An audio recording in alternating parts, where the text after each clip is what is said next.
மாநில காங்கிரஸ் கட்சியை பொறுத்தவரையில் மீனவர்களுக்கு நிரந்தர தீர்வு வேண்டும், அச்சமின்றி அவர்கள் கடலுக்குள் செல்ல வேண்டும், அப்பொழுதுதான் அவருடைய வாழ்வாதாரத்தை உறுதி செய்து கொள்ள முடியும் என்ற பல முறை கோரிக்கை வைத்திருக்கிறோம்.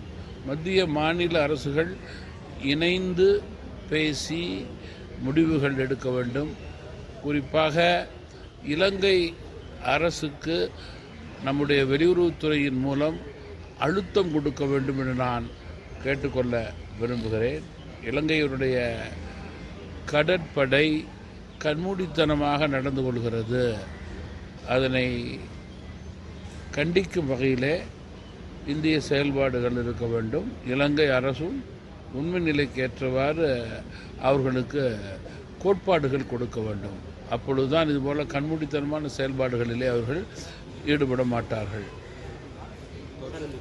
இலங்கை கடற்கொள்ளையர்களையும் கட்டுப்படுத்தும் வகையில் இரண்டு நாட்டினுடைய நேவி தங்களுடைய பணிகளை துரிதப்படுத்த வேண்டும்.